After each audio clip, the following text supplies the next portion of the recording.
क्या आप भी बहुत जल्दी थक जाते हैं या बहुत जल्दी जल्दी बीमार पड़ जाते हैं? तो आपको टेंशन बिल्कुल नहीं लेनी है, क्योंकि आप देख रहे हैं योगा सेशन। नमस्कार, मेरा नाम है पूजा खंडूरी और आज का जो हमारा विषय है वो दरअसल इम्यूनिटी ही है। इम्यूनिटी को स्ट्रॉन्ग कैसे करना है उसको लेकर आज हम बात करेंगे। क्या क्या योगासन आप कर सकते हैं उसको लेकर हमारे साथ स्टूडियो में मौजूद हैं ज्योति बडौला जी। ज्योति जी, आपका बहुत बहुत स्वागत है। धन्यवाद पूजा।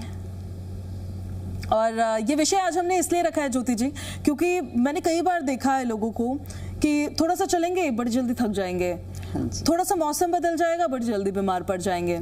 ऐसे में इम्यूनिटी को लाइटली बिल्कुल नहीं लेना चाहिए लोगों को।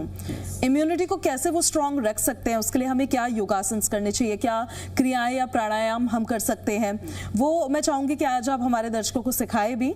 और सबसे पहले तो उन्हें ये बताइए कि एक वीक इम्यूनिटी और एक स्ट्रांग इम्यूनिटी कैसे पहचाने।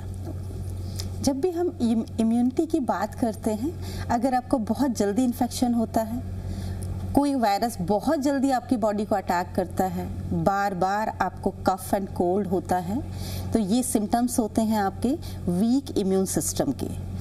आप टायर्ड फील करते हैं, आपका मूड स्विंग्स होता है, आप बहुत ज़्यादा लो फील करते हैं, तो आपको समझ जाना चाहिए कि आपका इम्यून सिस्टम वीक है।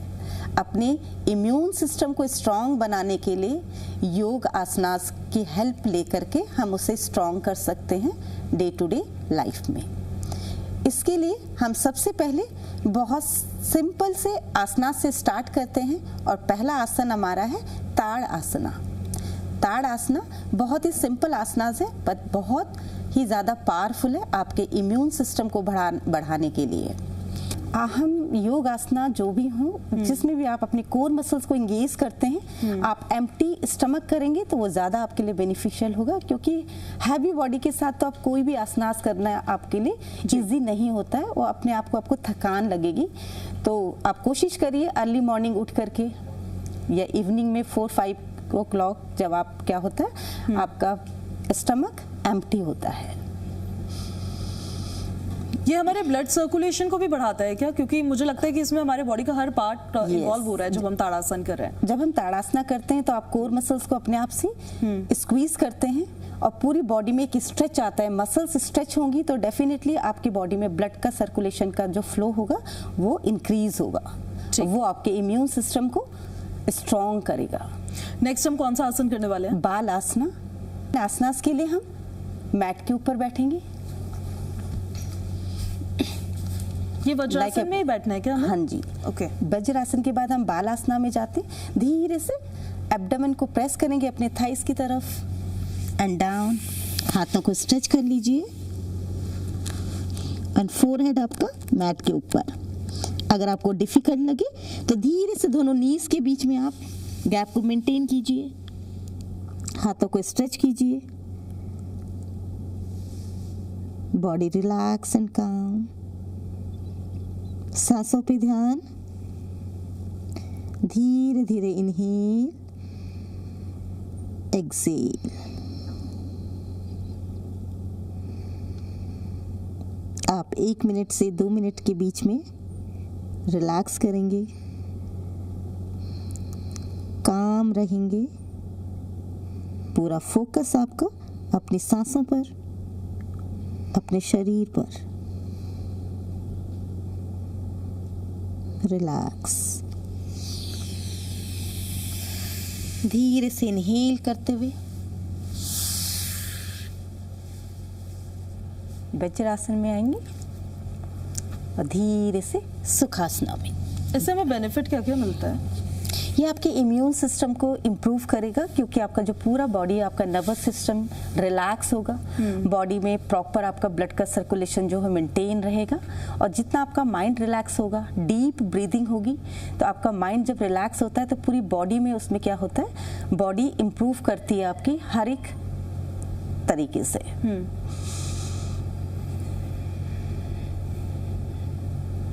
रिलैक्स।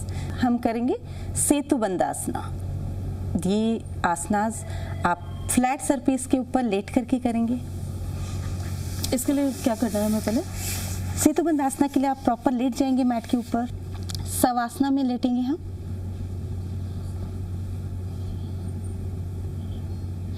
धीरे से वन बाय वन अपने लेग्स को आप बेंड करेंगे। शोल्डर्स के बराबर गैप आपके दोनों लेग्स के बीच में। हथेलियां आपकी मैट के ऊपर, पाम फेसिंग डाउन। इनहेल करते हुए हिप्स अप, चेस्ट अप,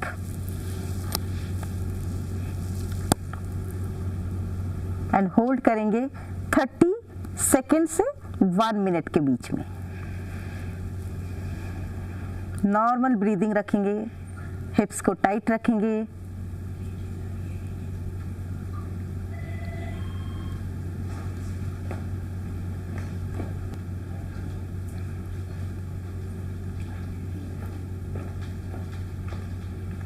रिलैक्स, धीरे से बॉडी आपके मैट के ऊपर, एंड रिलैक्स। बॉडी आपकी शवासना में, हथेलियां आसमान की तरफ फैली हुई, बॉडी रिलैक्स करेंगे। डीप ब्रीदिंग, इनहेल करते हुए एब्डोमेन बाहर की तरफ, एक्सेल करते हुए अंदर की तरफ। अपनी सांसों के प्रति अवेयर रहेंगे।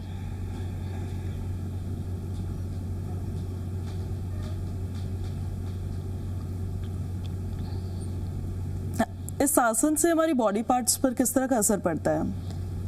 डीप ब्रीदिंग, जब आप शवासना में होते हैं तो आपका जो ब्लड सर्कुलेशन होता है वो एक प्रॉपर मेंटेन रहता है आपकी पूरी बॉडी में, एक सरफेस पे होता है। तो आपके किसी भी ऑर्गन को बहुत ज़्यादा एफर्ट्स नहीं लगाना पड़ता है ब्लड को किसी और दूसरे बॉडी पार्ट्स में पहुंचाने के लिए। इसलिए आपका हार्ट हो गया बहुत रिलैक्स रहता है, माइंड रिलैक्स रहता है, मसल्स आपकी रिलैक्स रहती हैं, और ब्रीदिंग आपकी स्लो डाउन रहती है। नेक्स्ट आसना की तरफ हम मत्स्य आसन। दोनों लेग्स को आपस में ज्वाइन कर देंगे और हथेलियां आपके कमर के पास। धीरे से इनहेल करते हुए लिफ्ट करेंगे बॉडी को आप, और अपने एल्बोज को रख लेंगे आप अपनी नीचे। लेग्स आपके बिल्कुल रिलैक्स, और धीरे से आप अपने हेड को डाउन करेंगे और कोशिश करेंगे कि आपका हेड मैट के बिल्कुल पास हो, चेस्ट आपका ओपन हो। पर ये तो हमारे एल्बोज इसमें अटक रहे हैं, तो क्या हमें हटाना होगा हाथ? थोड़ा सा आपको एडजस्ट करना पड़ेगा। आप अपने हाथों को थोड़ा सा आगे की तरफ रखेंगे, चेस्ट ऊपर,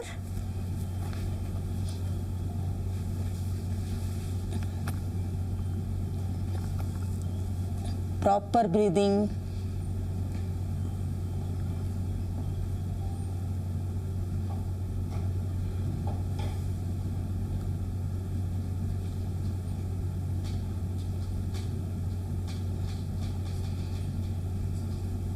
रिलैक्स।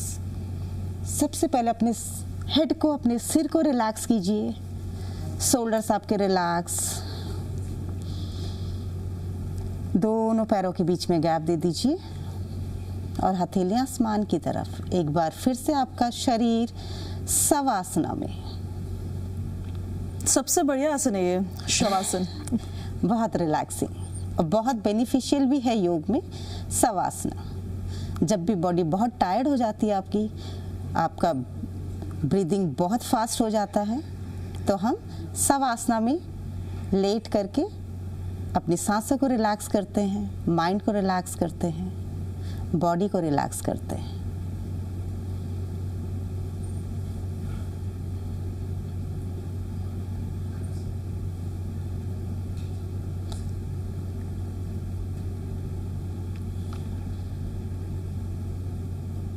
पूरा ध्यान बॉडी पर, अपनी सांसों पर। धीरे धीरे आप फील करेंगे हर एक्सेल के बाद माइंड और रिलैक्स होता हुआ, बॉडी और रिलैक्स होती हुई।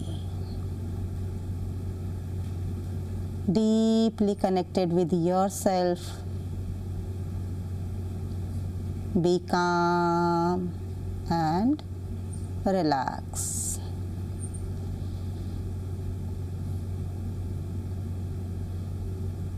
अब नेक्स्ट कौन सा आसन करने वाले हैं हम? नेक्स्ट आसन हम करेंगे भुजंगासन। आपके इम्यून सिस्टम को हेल्दी बनाने के लिए, स्ट्रॉन्ग बनाने के लिए बहुत ही इफेक्टिव आसनास है भुजंगासन। भुजंगासना के लिए हम मैट के ऊपर पेट के बल लेटेंगे।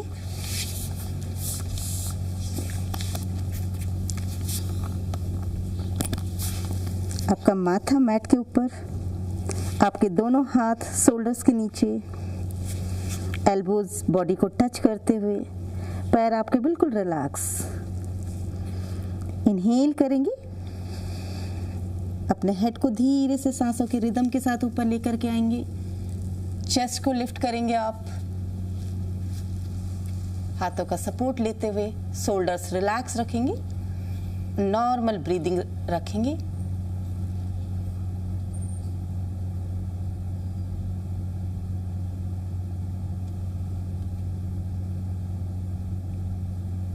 फेशियल मसल्स आपके बिल्कुल रिलैक्स।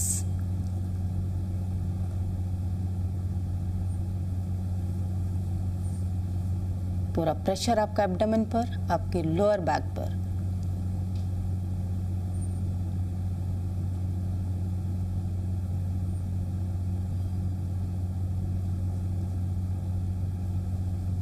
धीरे से एक्सेल करते हुए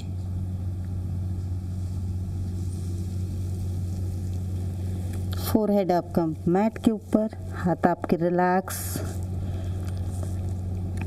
और बॉडी को रिलैक्स करेंगे आप मकरासना में।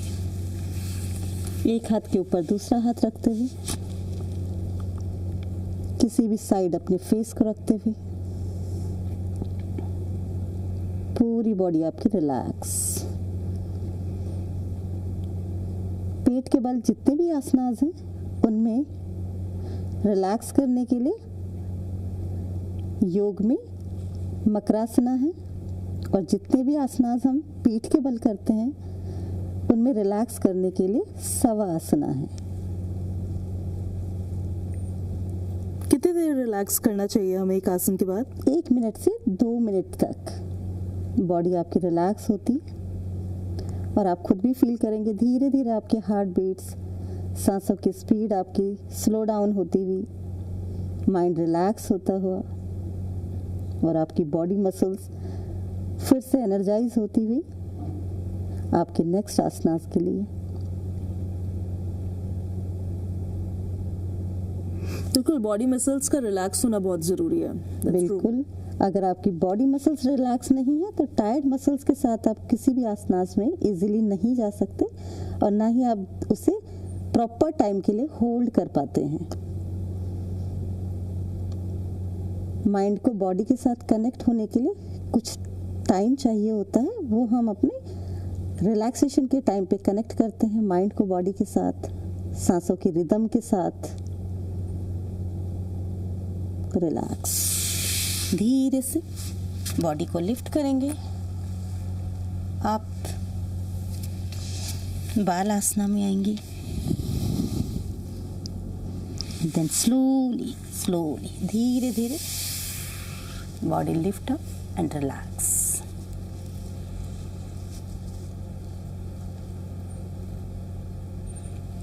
धीरे से सुखासना में बैठेंगे। जैसे हर आसन का कोई ना कोई फायदा होता है ना, अगर हम सुखासन में बैठ रहे हैं इसका भी कुछ फायदा मिलता होगा। बिल्कुल पूजा, क्योंकि आपका स्पाइन स्ट्रेट रहता है, बॉडी माइंड आपकी अवेयर होती है, आप अपने सांसों के प्रति, अपने शरीर के प्रति जागरूक होते हैं। रिलैक्स, काम।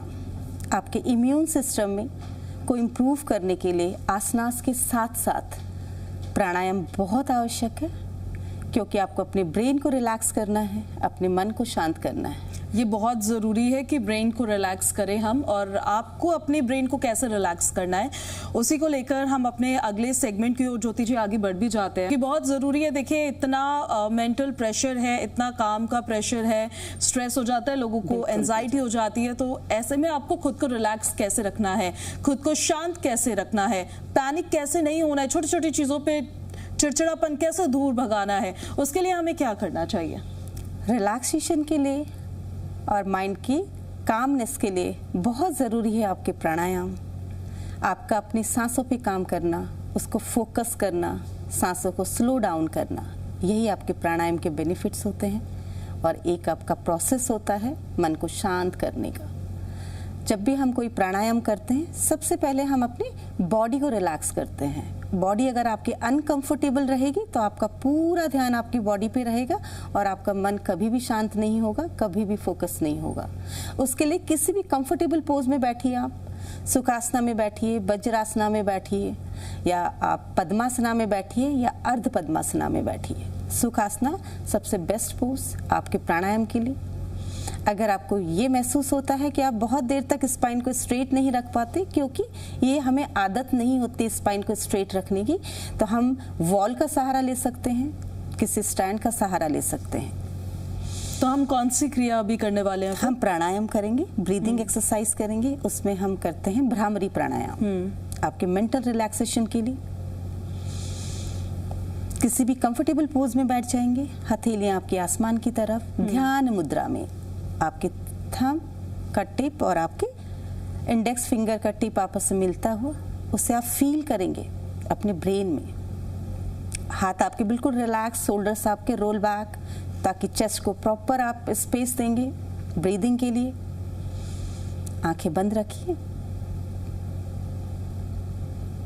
इनिशियल स्टेज में मन को शांत रखने के लिए सिर्फ और सिर्फ 10 काउंटिंग तक पहले आप ब्रीदिंग करेंगे, मेंटली काउंट करेंगे। एक लंबी सांस, धीरे से Excel,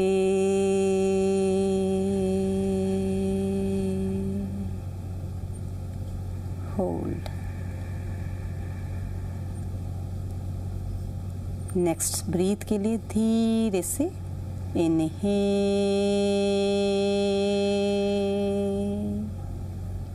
hold, Excel,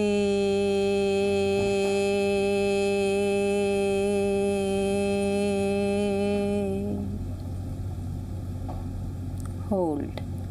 and it's very important कि आप ये सारी क्रियाएं करें, ये सारे प्राणायाम करें, बहुत ज़रूरी है ये। इसी वजह से हम मेंटल हेल्थ को ध्यान में रखते हुए तमाम तरह की क्रियाएं आपको सिखाते भी हैं। फिलहाल आपसे अब विदा लेने का समय आ गया है। अगले एपिसोड में फिर से आपसे मुलाकात होगी। ज्योति जी, आपका बहुत बहुत शुक्रिया, आप जुड़े हमारे साथ इस एपिसोड में। आपसे अगले एपिसोड में फिर से होगी मुलाकात। तब तक के लिए विदा ले लेते हैं आपसे। नमस्कार। नमस्कार।